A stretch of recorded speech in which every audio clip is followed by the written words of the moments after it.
अस्सलाम वालेकुम फ्रेंड्स, कैसे हैं आप सब। उम्मीद है सब हैप्पी होंगे। तो लीजिए आज की मज़े की रेसिपी मैं आपके साथ शेयर करने जा रही हूँ और वो है बैंगन के पकौड़े की रेसिपी, यानी कि खूबसूरत मज़ेदार डिलीशियस स्नैक्स की रेसिपी है जो मैं आपके साथ शेयर करूँगी। आप इसे घर में ज़रूर ट्राई कीजिएगा, आपको बहुत मज़ा आएगा इसको खाने का और आप बार बार से बनाएंगे और बहुत सारे जो आप स्नैक्स बनाएंगे मिनटों में ख़त्म हो जाएंगे इंशाल्लाह। तो चलिए जी स्टार्ट करते हैं। इसको हमने कैसे करना है। बिस्मिल्लाहिर्रहमानिर्रहीम। ऐसे मैंने बैंगन को अच्छे से साफ़ कर लिया और अब इसकी कटिंग कर लूँगी। आपने इस तरह से इसकी गोलाई में ही कटिंग करनी है ऐसे।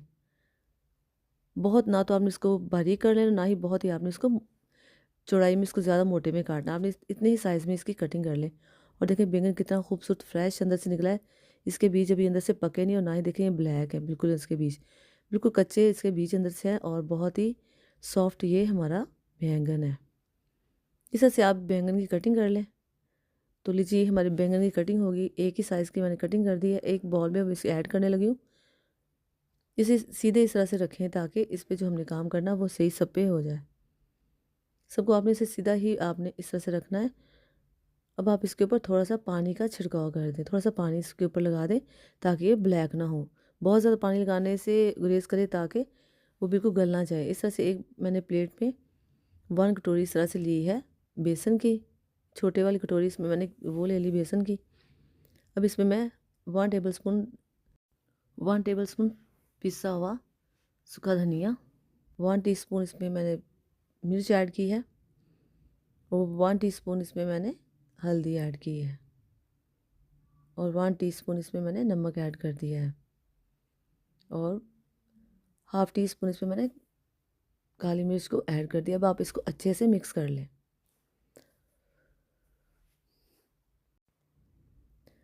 अब ये अच्छे से मिक्स हो गया। अब इसमें हम पानी को ऐड करते हैं और इसका मिक्सचर बनाते हैं। हमने इसका थिक सा बैटर बनाना है। ना तो ये बहुत ही सख्त सा होना चाहिए और ना ही बहुत ही पतला सा कि वो बेसन उस पे टिके ना हमारे बैंगन की ऐसी टिक्कियों पे। इस तरह से आप इसकी कटिंग कर लें। इसलिए की है ताकि बेसन इसके अंदर भी चला जाए और टेस्ट अंदर तक जाए। तो इस तरह से वो प्लेट में मैंने जो रखा है बैटर, अब इसमें मैं इसको इस तरह से दोनों साइड से लगा देती हूँ बेसन। आपने सब ऐसे पीसेस को 1 बाय 1 इस तरह से बेसन के साथ लगाते जाना है और साइड पे रखते जाना है।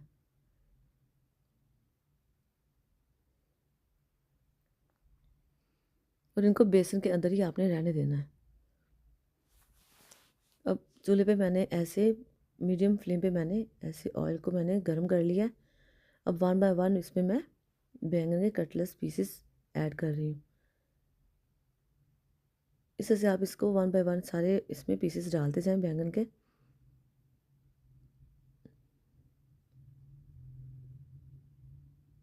ये सारे मैंने इसमें ऐड कर दिए हैं ऑयल में। अब इसको आप ज़रा सा गर्म होने दें। फ़ौरन आपने इसको नहीं चेंज करना। जैसे ज़रा सा ऊपर से ड्राई होना शुरू हो तब आप इसको आहिस्ता आहिस्ता किसी भी चीज़ के साथ चेंज करते जाएं इसकी साइड्स को। अगर आप इसे ठंडे ऑयल में डालेंगे तो ये जो बिल्कुल इसकी जो तय है बेसन की नीचे लग जाएगी ऐसे फ्राई पैन में जो भी बर्तन आप यूज़ कर रही हैं। इससे आप इसको चेंज करते जाएं इसकी साइड्स को। अगर आपको अपने चूल्हे का फ्लेम ज़्यादा लगे तो आप कम कर दें। बस हमने इनको जलाना नहीं है। इसको आप बस इसकी साइड्स को चेंज करते जाना है। चेक करते जाना कि वो ज़्यादा गर्म ना होकर जल ना जाए। बैंगन के इस तरह से बहुत जल्दी बन जाते हैं कटलेट्स। इस तरह से आप इसकी साइड्स चेंज करते जाएं।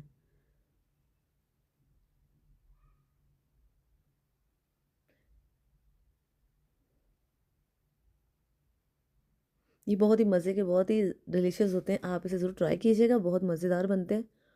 और यकीन जाने ये बिल्कुल खाते हुए आपको पता नहीं चलता कि आप कितने खा जाते हैं। तो चलो जी ये रेडी हो गया है माशाल्लाह से। तो फ्रेंड्स अगर आप मेरे चैनल पर नए हैं तो मेरे चैनल को सब्सक्राइब कीजिएगा, लाइक कीजिएगा और शेयर कीजिएगा। और आप ऐसे बना के मेरे साथ भी ज़रूर कमेंट में शेयर कीजिएगा कि आपके ये बैंगन के कटलेट्स कैसे बने हैं। तो ये हमारे हो गए रेडी। अब हम इसे डिश आउट करके आपको दिखाते हैं ये कैसे बने हैं। माशाल्लाह से इसकी इतनी अच्छी लुक और इतने क्रंची से हैं। तो अभी एक नीचे गिर गया, इसको दोबारा से हम ऐसे रखते हैं और इसे डिश आउट करते हैं। तो चलें जी डिश आउट करते हैं हम इसको। माशाल्लाह से देखिए इसको मैंने डिश आउट कर दिया। इसको मैंने इस तरह से लगा दिया है और साथ में मैंने रायता रख दिया है, दही का रायता है। तो बहुत ही मज़े का लगता है, बहुत ही डिलीशियस होता है जब आप इसको ऐसे रायते के साथ खाएं या वैसे भी खाएं, तो ये दोनों तरह से बहुत मज़े के लगते हैं। तो डियर फ्रेंड, मिलते हैं नेक्स्ट वीडियो में। अपना खूब ख्याल रखिएगा। ओके जी, अल्लाह हाफिज़।